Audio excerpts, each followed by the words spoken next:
read this so I don't go over time, because I can go off on a tangent. All right. My name is Meleika Gardner.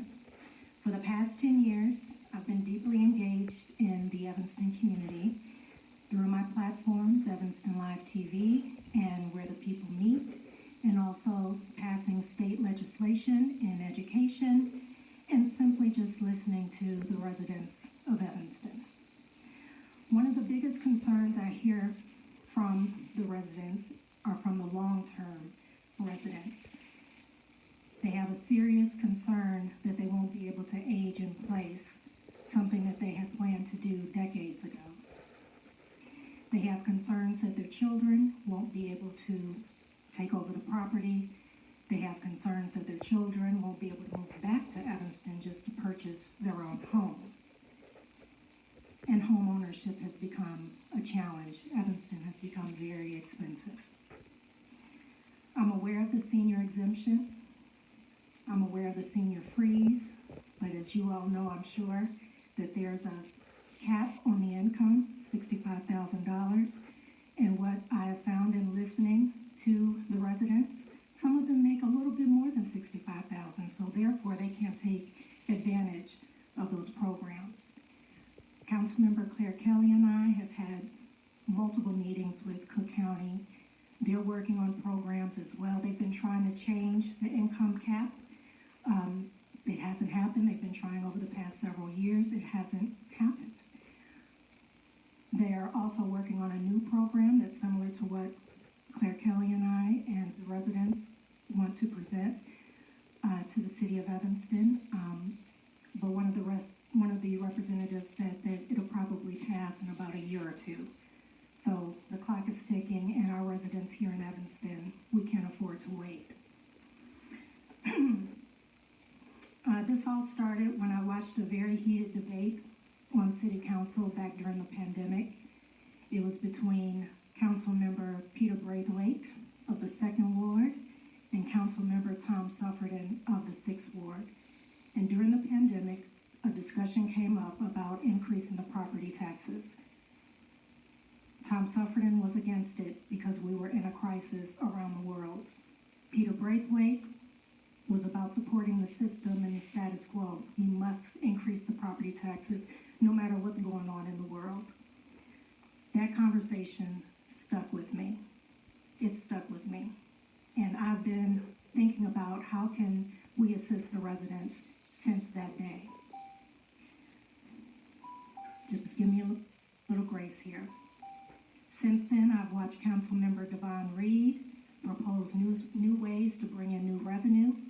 I've watched Councilmember Clare Kelly fight against overspending and unnecessary spending that ends up being a burden on our residents.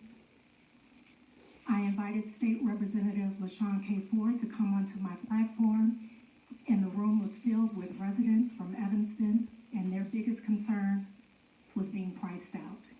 And he said, you know what, we need to grandfather in long-term residents.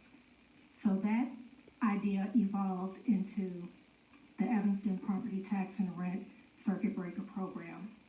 And in meeting with Cook County, it helped to shape what it is that we want to present to City Council to help our long-term residents. This initiative was built from the ground up, not by city staff, but those listening to the residents. And we need to stop saying that we care about affordability while ignoring the real solutions. And I'll finish up here. Tonight, I ask this committee to table the discussion until the full research is presented, because if we're going to make a decision, it needs to be based on facts. Evanston is evolving, bringing in new taxpayers with greater income, but that cannot come at the expense of the very people who made this city what it is today. And as Mayor Biss would say, that would be immoral for us to leave behind those who made Evanston what it is today and who have been here for decades. The program is a necessity, and let's get it right. Thank you. Thank you.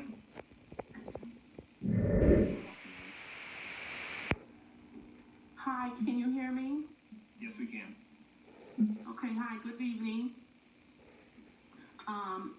Just to follow up what Meleika said, she and Councilmember Kelly had a meeting on Zoom with the persons from the assessor's office to say how this program would work. I would encourage you to look into it and have all the documents presented before you. Currently, the Housing Authority of Cook County has a program for landlords that have their tenants in their building, but it's only for certain areas of the city. So one of my buildings might qualify for tax exemption or tax, not exemption, but a credit. They might take $1,000 off for me having a certain amount of housing tenants in my building. Unfortunately, that doesn't apply to most of the property here in Evanston, and as you know, the taxes are extremely high, and it's becoming more and more difficult to maintain supporting affordability and supporting those tenants that cannot pay the market rate rent if the taxes keep going higher. So the program that was presented would allow landlords like myself and others that take low-income tenants to be able to maintain our ability to support those persons. So if I don't have some kind of program like this, then I probably will not be able to accept any more vouchers. One last thing is currently, as you know, the current administration is cutting a lot of HUD programming. So you need to keep that in mind as well, because those people will be terminated from the program, or there won't be any HUD funding, federal funding, to support those persons. So if you want anyone to even attempt to take anybody that's on any kind of program at this time, you should consider assisting, and property tax help would be greatly appreciated. Thank you. Thank you. Anna? Yes, thank you. Darlene Cannon, Second Ward. Let's see. So ensuring that long-term residents can stay in Evanston, that means prioritizing programs like the Evanston Property Tax and Rent Circuit Breaker Program. This initiative is critical for affordability. And I am hopeful that Councilmember Kelly and Ms. Gardner will be able to get the needed help that they need from City Manager Luke Stowe and staff to get the data so that they can move forward. Providing, this data is critical.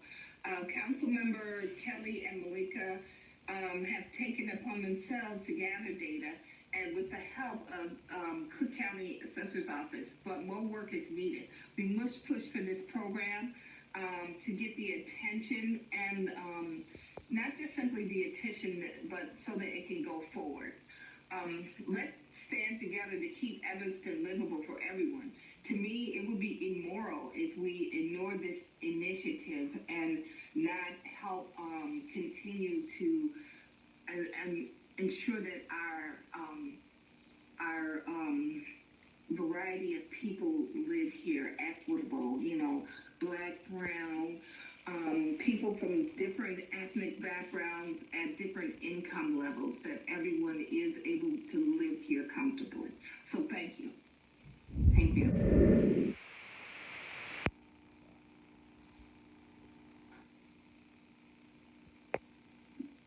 Hi, can you hear me? Yep. Yep. Great, thank you. Tricia Conley, Second Ward. I'd first of all like to commend Meleika Gardner, Council Members Kelly, and the co-referrers, Council Members Suffredin, Revelle, and Reid, for looking at important ways to take some of the burden off of our most financially burdened homeowners and renters in Evanston through this circuit breaker ordinance narrative would make a plan for long-term solutions, including land trusts and cooperative housing options. We must also look at what we can do in the immediate future. People need relief now, and it will be beneficial to have all the data to expedite this important process. This ordinance would provide Evanston the ability to support our community sooner than later. I look forward to following your discussion on this item. Thank you. Thank you. For about 4 decades in Evanston, and regarding the circuit breaker program, she writes, "The property tax and rent circuit breaker program is not just necessary, it is urgent. This initiative recognizes the reality that seniors who have given so much to Evanston should not be forced out due to circumstances beyond their control. This program would provide targeted relief, ensuring that those of us who have spent decades in this community can remain here without fear of financial displacement. I urge the committee to support this initiative and take real action to protect Evanston's long-term residents. Our city has always been a place that values diversity, history, and community. Let's make sure it remains that way for the seniors who built it. Thank you for your time and consideration. Fran Joy." The D5, discussion of property tax circuit breaker referral.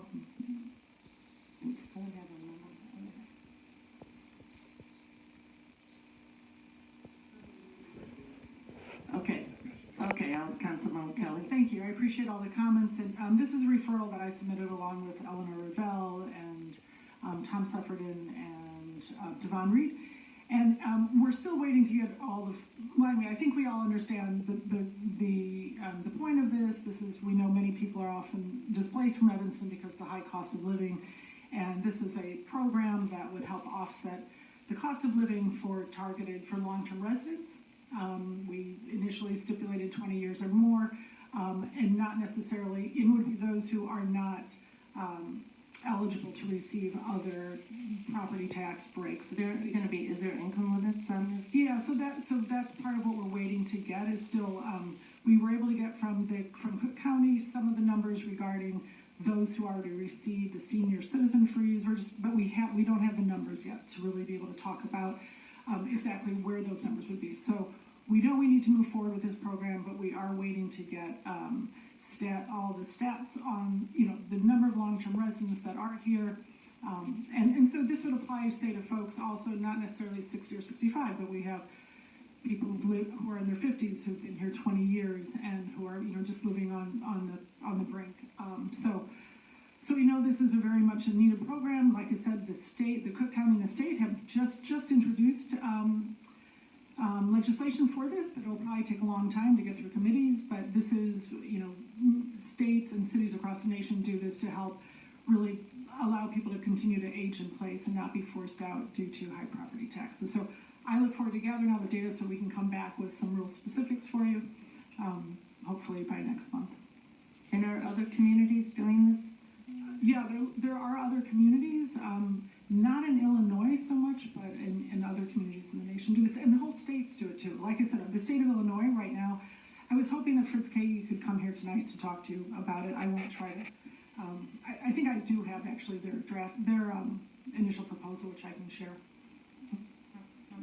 Burns, did you? Yeah. Well, that last point was the point I was going to make. I think there are quite a bit of people missing from this conversation. I think when this comes back, Director Flack should be here. Mitzi Gibbs should most certainly be here. A lot of the data, or at least the data that you just said you're looking for, could be easily provided by Mitzi Gibbs. So that's the first thing. I think when this does come back, we need to make sure that everybody is here, Mitzi Gibbs, Director Flax. This is just a permanent subsidy. We've talked about this in many different contexts, both homeowners but also renters. Right now, the city of Evanston has, with local funds, is able to support short-term subsidies, rental subsidies. The long-term subsidies are for renters are provided for by the Housing Choice Voucher Program, but that's all this is. It's a permanent subsidy or a long-term subsidy for homeowners, potentially renters. I think one exists for renters already, obviously. And I talked to Director Flax about this. This is something that is going to be discussed as part of the strategic housing planning process, which we've started. It's underway, and we're going to continue that discussion next month. I think we could have the discussion here, but it really needs to fold into the strategic housing plan, especially because of the sources of funding that was cited in the memo. I think it said Northwestern, real estate transfer, tax money. The point of the strategic housing plan is really to help guide how we use those funds over the next several decades. And so again, I think this is a conversation that should happen. It was going to happen. This is just a permanent subsidy. There's a lot of work to determine who qualifies, who's eligible, source of funding. I mean, there's a lot to this, which is why I think it's appropriate to have it within the context of our strategic housing plan. But again, that's the point of the plan, and that's why we've started that work. Committee Member Livingston? Yes, I guess my primary question is, the general fund is already in a structural deficit because of the incremental pension contributions that should go for another 15 years or so. And so what is the source? I would just encourage that it's up to the council about if they feel it's appropriate to subsidize some residents' property taxes. I'll say, the city of Evanston is a very small percentage. It's under 20% of that total property tax bill. It's much more a function of how schools are funded in the state of Illinois. It's really a state question. But regardless, if we are going to do this, again, council prerogative, I would encourage the council to maybe raise the city's piece of the property tax levy to provide the funds to then redistribute to the program. We don't have room in the general fund today to absorb an incremental program. We're already going to be, we already are to some degree struggling to continue to fund what we just talked about, which was $30 million and going higher amounts for pensions. So again, I just encourage you, if you decide to go forward with a program like this, it should have revenue attached, incremental revenue attached to it. And perhaps that's the piece of the city property tax levy or something else, but there's not, either we have to find cuts somewhere else or we need to get truly incremental revenue. And then that will provide the money to sustain the program. Would be my suggestion. Thank you. Yeah, this is a top priority for our city council, is really to, affordable housing and supporting those who are in need and who are burdened by, we don't want to see more people displaced in our community. I do want to tip my hat to Meleika for really getting a spark going on this. This is such an important program. But the reason we can't really tell you right now, we put some sources out there because we don't have the numbers in terms of if everybody got it who was in need, what that would look like and how it can be done equitably and democratically. So I don't want to start to talk about sources yet until we can actually provide some numbers. So I think that's what we're looking to get our hands on, to get those numbers, and to really get, it won't be exact, but to at least get that ballpark before we begin that conversation. Thank you. Yeah, and today was just to highlight it, that this is a program that's going to be starting, and we'll get more and more information. And thank you to our participants. And Councilman Byrne? Yeah, and I'm pretty sure I didn't really have time to do a ton of research on this, but I think the circuit breaker program, I think the state used to have a program like this, and they no longer have it, but I want to say it was paid back, some of it, maybe all of it, some of it was paid back if the home was sold. So, again, there's a lot to this. I don't think what's being considered here is to do exactly what this is, because their program was different than what it sounds like we're trying to do here. But I think the main thing I want to make sure is that this doesn't go ahead of the strategic housing plan. I mean, to me, that is incredibly important, because there's a whole host of things that we can do for affordability. We can do this, but we also can spend money to acquire land that people can live on affordably, right? And so there's a lot of different strategies. This could be one, but let's continue to have this discussion within the strategic housing planning process. And I would just like to mention, I think during the whole Envision Evanston process that's been going on, a lot of what I've heard, and I know many others have heard, is everyone's like, we're talking about housing for people that don't live here, like affordable housing, which is good. I'm not knocking that. But I think there was a lot of concern that what about the folks who are here now? What are we going to do for them so they aren't displaced? So this is in response to that outcry. I'm sure I know you've heard it too. So that's really in direct response. And we can begin, like you say, we can begin programs like this. This doesn't have to be a whole, revised comprehensive plan or Envision Evanston zoning to move forward, as many cities have. And I just want to say there are many different ways that different cities fund these. Some do it through wealthy, like businesses that make over a certain amount. They have a certain tax to help offset those costs. There's just myriad ways of funding, and I do think we want to come forward and provide a collection of all those different ways that different cities have approached funding this. So, but again, I think we need to get our hands around some numbers of what that could look like, just again, ballpark, before we can start talking about really how we would sort of fund that. Maybe it would be, 3 or 4 sources. Thank you. Great. Well, thank you. Thank you for bringing it up. We look forward to the